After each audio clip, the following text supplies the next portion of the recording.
వసంతవల్లరికి స్వాగతం. ఈనాటి వసంతవల్లరిలో సుప్రసిద్ధ కథా రచయిత్రి శ్రీమతి జలంధర చంద్రమోహన్ గారి రచన బామ్మ మాట బంగారు బాట వింటారు.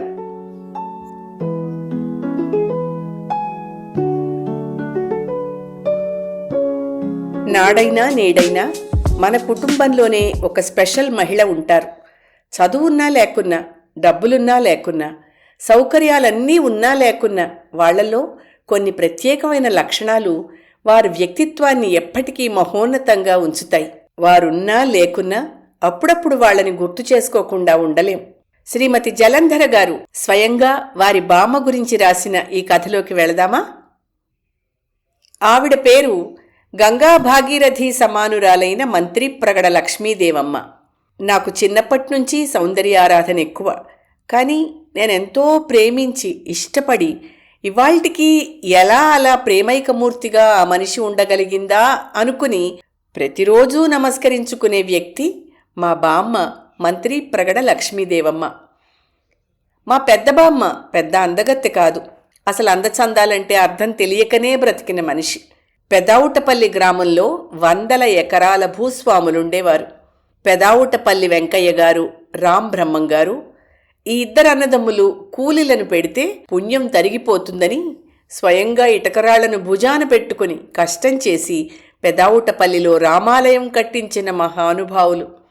వీరిలో జ్యేష్ఠుడైన వెంకయ్య గారికి, ఆయన భార్య కామేశ్వరి గారికి 2 అమ్మాయిలు సంతానంగా మిగిలారు.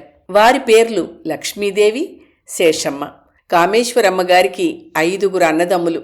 అక్కగారంటే నెత్తిమీద దేవత అనుకునే అన్నదమ్ములు వారు. వీరిలో లక్ష్మీదేవిని 8వ ఏటనే మంత్రి ప్రగడ జమీందార్కిచ్చి పెళ్లి చేశారు. ఈవిడ నల్లగా బక్కగా ఉండేది. ఆర్షేయం, పీర్షేయం, ఆస్తులు, అగ్నిహోత్రాలు ఆ కాలంలో పెళ్లిళ్లు చేసేవి. కానీ అవి నిలబడతాయని గ్యారంటీ లేదు.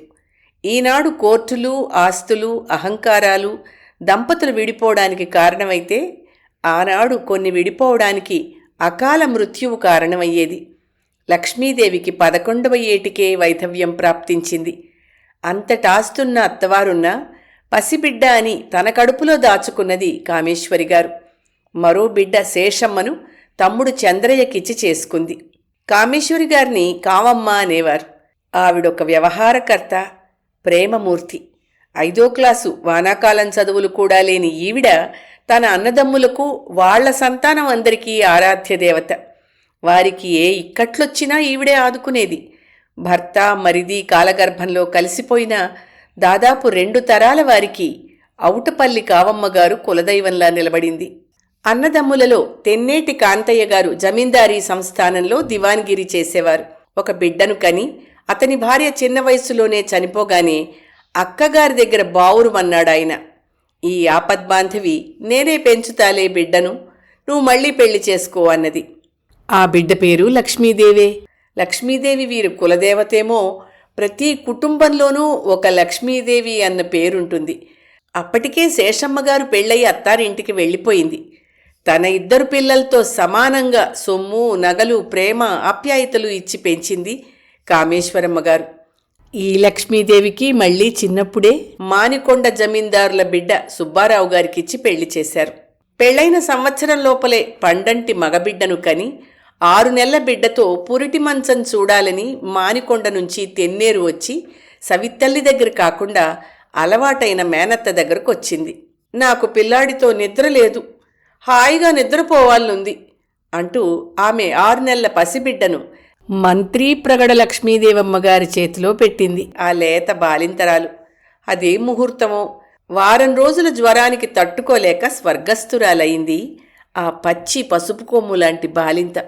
మళ్ళీ మరొకసారి అక్కగారి దగ్గర బావురుమన్నాడు మనవణ్ణి ఏం చెయ్యాలో తెలియని కాంతయ్య గారు. నా వద్ద తలచెడిన బిడ్డ ఉన్నది, వీడిని లక్ష్మీదేవిని పెంచుకోమంటాను, నువ్వు దిగులు పడకు, దాని ఆస్తి సర్వం వాడిదే, నువ్వు నీ మిగతా పిల్లల సంగతి చూసుకో అని ధైర్యం చెప్పి పంపింది అక్కగారు. కాంతయ్య గారికి సొంత అన్నయ్య తెన్నేటి రాఘవయ్య గారు ఉన్నా బాధ్యతలు ఎవరితోనూ పంచుకోలేదు కావమ్మగారు. ఇప్పటికే 2 తరాల బాధ్యతలను నవ్వుతూ తల్లి దగ్గర నేర్చుకున్న ప్రేమ, బాంధవ్యం, భవితవ్యం మధ్య ఏర్పరచగలిగిన నేర్పరితనం, వ్యవహర్త లక్షణాలు నేర్చుకున్న ఈమె పూర్తిగా 5 అడుగులు కూడా ఉండేది కాదు.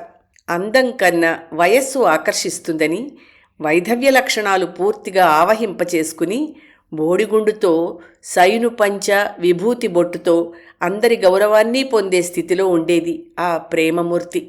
ధాన్యం పుట్టి 20 రూపాయలు అమ్ముతున్న రోజుల్లో కూడా 150 రూపాయలు ఫీజు కట్టడానికి కటకటలాడే రోజుల్లో కష్టపడి పెంచుకుంటున్న ఆ బిడ్డకి డాక్టర్ చదువు చెప్పించి ఈయనగారి ఆవారా ఆదర్శాలు, కాలేజీ చదువుల్లో రొమాన్సులు, కవిత్వాలు, ఎడతెరిపిలేని స్నేహితులు, కళాపోషణ అన్నీ మా సుందరం బంగారం అనుకుంటూ ప్రేమగా పెంచుకుంది ఆమె.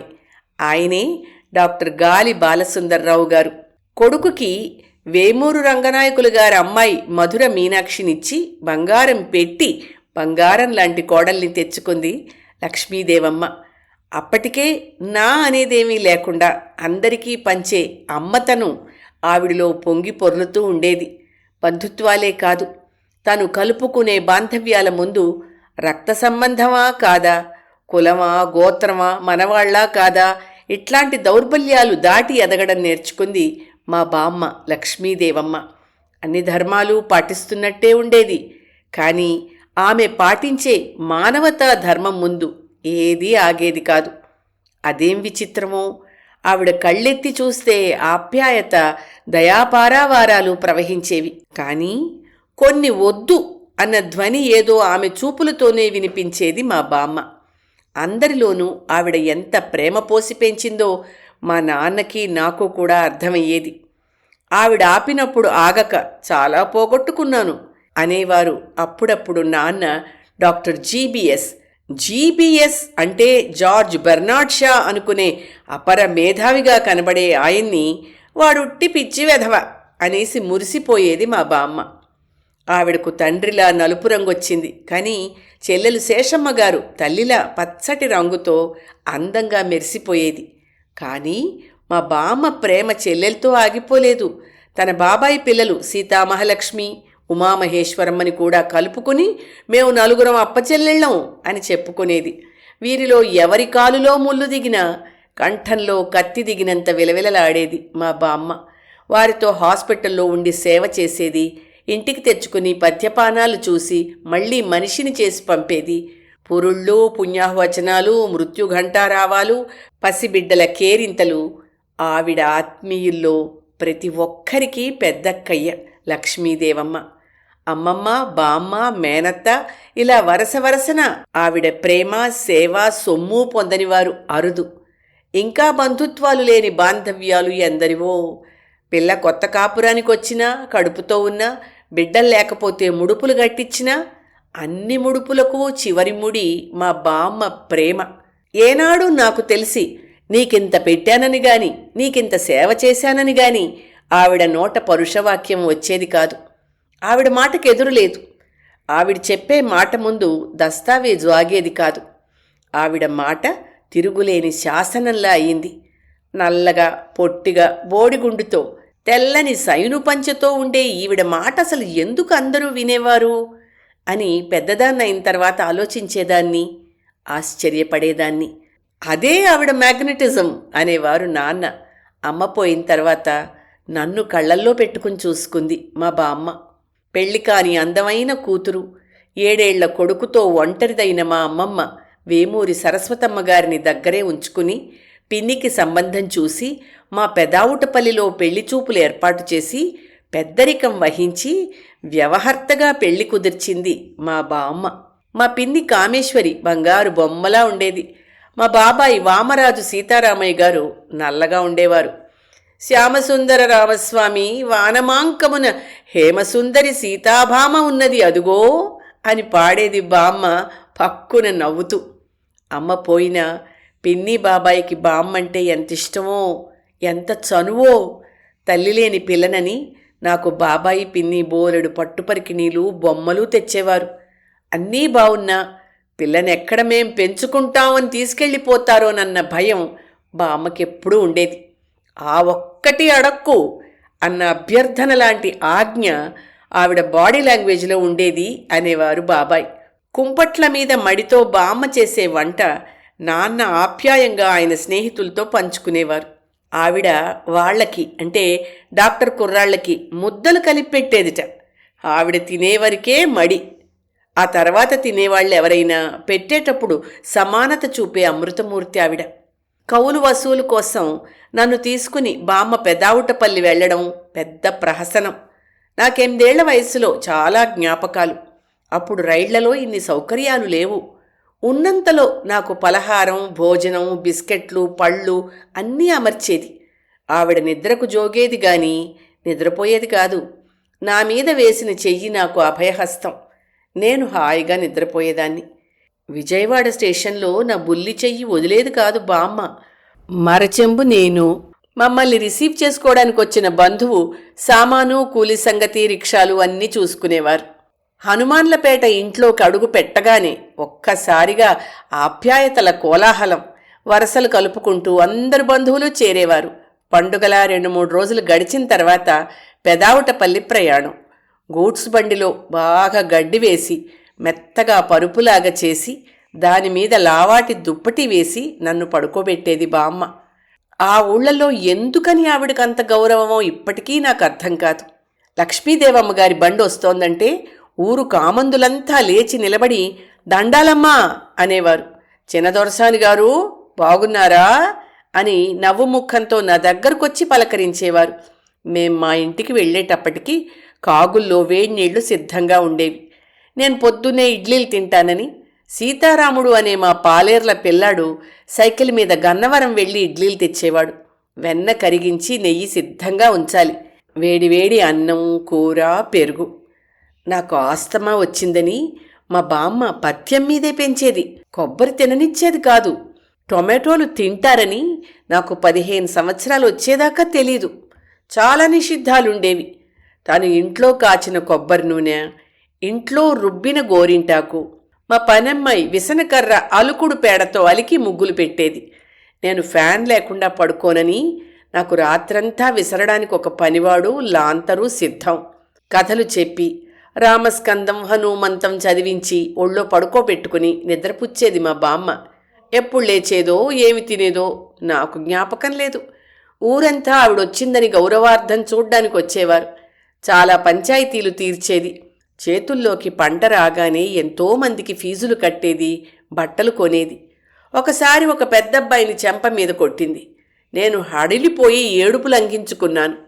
ఇప్పుడే వస్తానని నన్ను చంకనేసుకుని లోపలికి తీసుకెళ్ళి నిమ్మతొనలు పెట్టి సముదాయించి మా బుజ్జిబాబాయికి అప్పజెప్పి బయటకొచ్చింది. అప్పుడు అర్థం కాలేదు గాని ఇప్పుడు ఆలోచిస్తే చెట్టంత మగాడిని ఈ బోడమ్మ కొట్టడం, ఈవిడ మనుమరాల్ని సముదాయించి బయటికి వెళ్లేదాకా అతడు చెంప మీద చెయ్యి పెట్టుకుని అక్కడే ఉండి తప్పైపోయింది దొరసాని గారు అని బామ్మ కాళ్ల మీద పడ్డం. ఏమిటిదంతా? అసలు ఈ ఈక్వేషన్ ఎలా జరుగుతుంది? పైగా భార్యను చితకబాదడం అన్నది అలవాటైపోయిన విషయం. అదేదో ఆచారం అన్నట్టే పాటించే కుటుంబాలు. ఆడదాన్ని మక్కెలిరగదీస్తే తప్ప నోరు మూసుకుని పరుండదు అనుకునే భావన. ఇవన్నీ అతి సామాన్యమైన విషయాలక్కడ. మరి బామ్మ దాష్టీకం దేనికి? ఎలా చెల్లుబడయింది? అసలు ఈవిడ మాట వాళ్ళెందుకు వినాలి? ఆ గౌరవం, ఆ పెద్దరికం అనే పదాలకు అసలైన ఆరా ఏమిటి? ఆవిడ దేవత, కష్టం సుఖం చూస్తుంది అనే సమాధానం సరైనదేనా? నాకిప్పటికీ అర్థం కాని విషయం అది. నాన్న దగ్గర భగీరథమ్మాళ్ళనే మలయాళీ నర్సు డాక్టర్ గారికి పాప పుట్టిందన్న ఆనందంతో ఉయ్యాల్లో ఉన్న నన్ను తీసుకుని ఎత్తుకోబోయి వైరు తగిలి బోర్లా పడిందిట. ఆవిడ ముందు పళ్ళు ఊడిపోయాయి. కాని బిడ్డని మట్టుకు గుండెలకు పొదివి పట్టుకునే ఉందిట. ఇంకా నయం, పిల్లతో పడలేదు. అయినా అంత తొందర ఏమిటి అని అందరూ నానా తిట్లు తిట్టారట ఆవిడ్ని. ఒక్క బామ్మ మాత్రం, మీ డాక్టరయ్యకు లేక లేక 10 ఏళ్లకు పుట్టిన బంగారాన్ని గుండెలకు హత్తుకుని కాపాడేవు కదా తల్లి అని మనుషుల్ని పిలిచి డాక్టర్ దగ్గరికి పంపించింది. ఆవిడ ఆ తర్వాత ఎప్పుడింటికొచ్చినా ఎంతో ప్రేమగా చూసేది కూడాను. బుజ్జీ, నీ వల్లే ఆవిడ బోసి అయిపోయింది అని ఎంతో ఆప్యాయంగా ఆవిడ బోసి నవ్వుకి గొప్ప సర్టిఫికేషన్ ఇచ్చేది బామ్మ. మరి మిగతా వాళ్లకు అన్ని తప్పులెందుకు కనబడతాయో ఎందుకు ఆవిళ్ళ విషయాన్ని పాజిటివ్గా చూడలేకపోతున్నారో? భాగీరథమ్మాళ్ళు అనుభవించిన బాధ వెనకాల ఆవిడ పిల్లను కాపాడాలన్న తపనని ఎంత గొప్పగా గుర్తించి గౌరవించింది బామ్మ. ఏ పర్సనాలిటీ డెవలప్మెంట్ పుస్తకాలు ఈ విషయం చెప్పగలవు? ఆవిడొచ్చిపోయే బంధుజనాలకు వండి వడ్డించి ఏ మధ్యాహ్నం 2 గంటలకో అమ్మవారి పూజ చేసి లలితా సహస్రం చదువుకుని వెండి గిన్నెలో గుప్పెడు అన్నం వేసుకుని మజ్జిగ పోసుకుని అది గటగట తాగి తలకాయ పీట మీద పెట్టుకుని అక్కడే కొంగు జాచుకుని కాసేపు పడుకునేది. ఆ నడుం వాల్చే ముందు 40 కాసుల వడ్డాణం తీసి బీరువాలోకి విసిరేసేది. అది ఒక్కసారి బీరువాలో నిలువుగా నిలబడ్డం చూసి నా పసికళ్లకు బోలెడంత ఆశ్చర్యంగా అనిపించేది. 100 ఎకరాల పొలము 100 కాసుల బంగారం ఉన్న నా చెల్లెలు ఆఖరికి ఇలా అయిపోయిందేమిటో అని వాళ్ళ ఆస్తి తరిగిపోవడాన్ని చూసి బాధపడేది బామ్మ. సంవత్సరానికి 2 నెలలు తన చెల్లెళ్లను తెచ్చి తన దగ్గర ఉంచుకునేది. మా ఉమామహేశ్వరమ్మ బామ్మను మడితో చంపేసేది. ఉద్యోగం చేసొచ్చిన మొగుడికి 2 అయినా అన్నం పెట్టమేమే, నీ పూజలు నీ భక్తి పిల్లులు ఎత్తుకెళ్ళా అని తిట్టిపోసేది బామ్మ. నేను మా నర్సులు జూలెమ్మ ఎమిలీలతో ఆడుకోవాలన్నా ముట్టుకోవాలన్నా ఉమా అమ్మమ్మకు తెలియకుండా చేయాల్సిందే. దాన్ని చూడనివ్వకు, తిట్టిపోస్తుంది అని వార్నింగ్లు ఇచ్చేది మా బామ్మ. పచ్చటి రంగులో ఏ చీర కట్టినా లక్షణంగా కళకళ్ళాడిపోయేది ఉమామహేశ్వరమ్మ బామ్మ. మెన్సెస్ అయితే విడిగా పెట్టేవారు, కానీ మా బామ్మ మధ్యలో వచ్చి నాకు అన్నం కలిపెట్టి జడేసి ఇలా 2-3 సార్లు స్నానం చేసేది. 4వ రోజు స్నానం ఒక గొప్ప ప్రహసనం. పొద్దున్నే కాగులతో వేడినీళ్లు తెచ్చి అందులో వేపాకు పసుపు వేసి ఇంకో చెంబులో పసుపు వేసి మంత్రాలు చదివేవారు.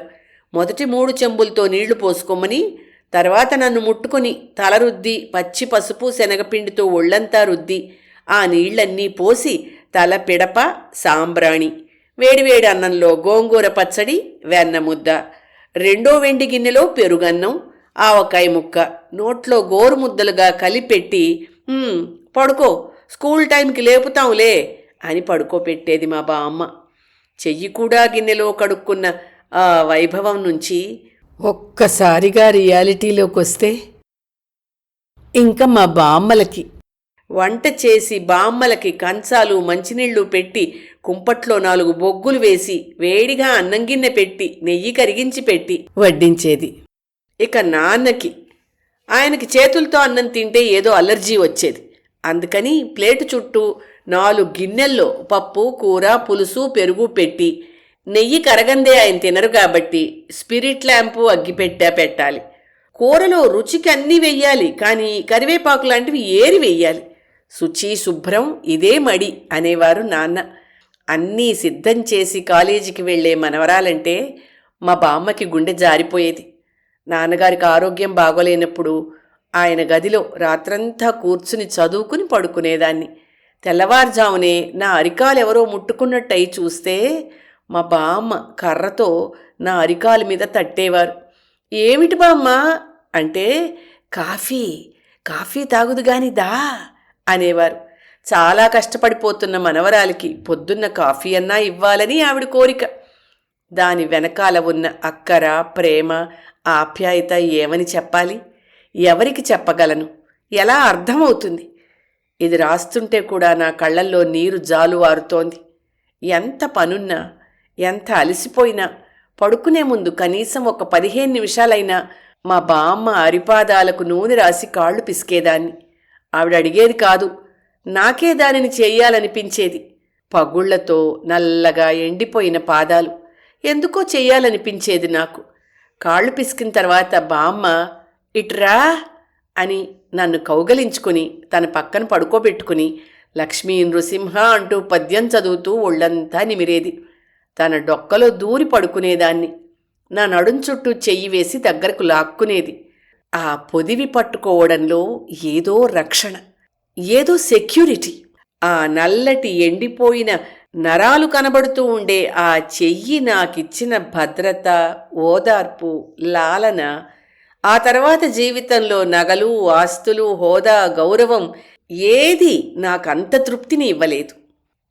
మా బామ్మ గొప్ప భక్తురాలు కాదు, వేదాంతిని కాదు, పండితురాలు కాదు, మహాతపస్విని కాదు. అతి సామాన్యమైన పల్లెటూరి ఆడబడుచు. భర్త ప్రేమ ఎరుగదు, ఇల్లాలితనం అంటే తెలీదు. కానీ నేను మట్టుకు చక్కగా అలంకరించుకోవాలి, మ్యాచింగ్ గాజులు వేసుకోవాలి, బుట్ట జూకాలు పెట్టుకోవాలి, గోరింటాకు పెట్టుకోవాలి, కాళ్ళకి పట్టీలు పెట్టుకోవాలి. ఇవన్నీ కాదు, అరికాలికి దిష్టి చుక్క కూడా పెట్టుకోవాలి. నీ మనవరాలకి దిష్టి తీయడానికే బీచ్లో ఉన్న ఉప్పు కొటారాలు తరిగిపోతున్నాయని ఏడిపించేవారు జగన్నాథం తాతయ్య. అన్కండిషనల్ లవ్ అంటే అర్థం తెలియకుండానే అందరికీ దాని రుచి చూపించేది బామ్మ. నా స్నేహితురాళ్ళందరికీ ఆవిడ బామ్మే, నాన్నగారి స్నేహితులందరికీ అమ్మే. జమున గారు, రమణారావు గారు పెళ్ళై ఆవిడ ఆశీర్వచనాలకు వచ్చినప్పుడు ఆ మెరిసిపోతున్న బంగారు బొమ్మ, ఆర్యపుత్రుడు లాంటి ఆ ప్రొఫెసర్ ఈ తెల్ల సైను పంచ కట్టుకున్న బోడెమ్మకు ఎందుకు దండం పెడుతున్నారా అని బయట చేరి కిటకిటలాడుతున్న జనానికి బొత్తిగా అర్థమవ్వలేదు. నాకు 18 ఏళ్ళు రాగానే మనవరాలికి పెళ్లి చేసేయరాదు, చూసిపోదువు గాని, అసలే తల్లి లేని పిల్ల, మీరు లేకపోతే దాని అచ్చటా ముచ్చటా ఇంకెవరు చూస్తారు అనేవారు కొంతమంది శ్రేయోభిలాషులు. వెంటనే ఈవిడ, ఏ నీ మనవరాలకి 22, పెళ్లి చేయలేదే? నా మనవరాలు నల్ల కోటేసుకుని డిగ్రీ పట్టుకుని లోపలికి వస్తే గాని పెళ్లి చెయ్యను అని గర్జించేది. చనిపోతూ నాన్న చేత చేతిలో చేయించుకుంది కూడా. మా బామ్మ రోట్లో పచ్చడి చేస్తే రోలు కడిగే ముందు అందులో 4 ఉల్లిపాయలు కచ్చాపచ్చాగా తొక్కి అన్నం కలుపుకొని తినేవాళ్ళం. అంత బాగుండేది ఆ అమృతమూర్తి వంట. జీలకర్ర, అల్లం, పచ్చిమిరపకాయలు దంచి వంకాయ పోపులో వేస్తే ఇల్లంతా సువాసన. నాన్నగారి స్నేహితులు 2-3 భోజనానికి వస్తూనే ఉండేవారు. దానికి సగం కారణం బామ్మ ఆప్యాయత, వంట రుచి. నేను కాలేజీకి వెళ్ళిన తర్వాత తను మెల్లిగా లేచి మాకందరికీ ఇష్టమని గోంగూర పచ్చడి నూరాలని, నాన్నగారు చూస్తే తిడతారని ఆయన బయటకు వెళ్ళగానే ఆ పనికి ఉపక్రమించి కాలు జారి రోటి మీద పడింది బామ్మ. గుండు పగిలి 17 కుట్లు పడేటంతటి గాయం. 3 రోజులు స్పృహ లేదు. ఆవిడ మంచం చుట్టూ ఆ రోజు మద్రాసులో మహానుభావులైన డాక్టర్లు, డాక్టర్ కాంతారావు గారు, డాక్టర్ సంజీవి, డాక్టర్ తిరువెంగళం, డాక్టర్ గులాబీబాయి, మరొక 2 డాక్టర్లు. మెల్లగా కళ్ళు తెరిచింది బామ్మ. నన్ను చూసి ఇటురా అని సౌజ్ఞ చేసింది.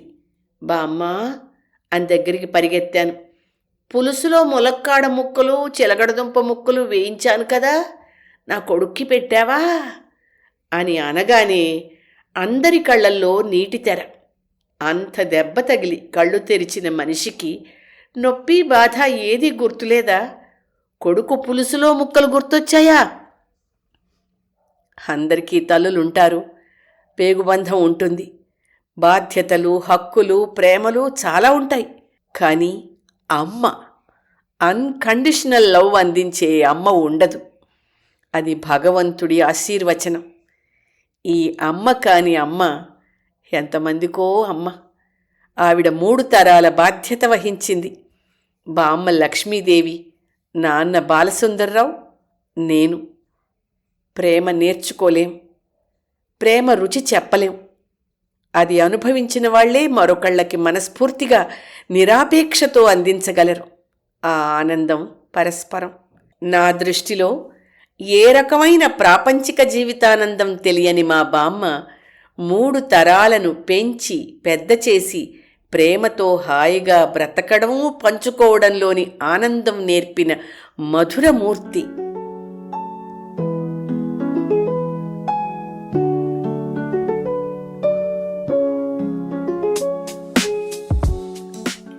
వసంతవల్లరిలో సుప్రసిద్ధ కథా రచయిత్రి శ్రీమతి జలంధర చంద్రమోహన్ గారి రచన బామ్మ మాట బంగారు బాట విన్నారు. వసంతవల్లరిలో ఇవాల్టి కార్యక్రమం మీకు నచ్చిందని ఆశిస్తున్నాను. అందుకే లైక్ చేసి మీ మిత్రులకు, బంధువులకు లింక్ను షేర్ చేసి మీ అమూల్యమైన అభిప్రాయాన్ని నాకు కామెంట్ బాక్స్లో తెలియచేయమని, వసంతవల్లరికి సబ్స్క్రైబ్ చేయమని విన్నవించుకుంటూ మీ వసంతలక్ష్మి అయ్యగారికి సెలవు. మరి థ్యాంక్ యూ. వసంతవల్లరి మిత్రులు, శ్రేయోభిలాషులు, వీక్షకులు, శ్రోతలు అందరికీ ఒక విజ్ఞప్తి.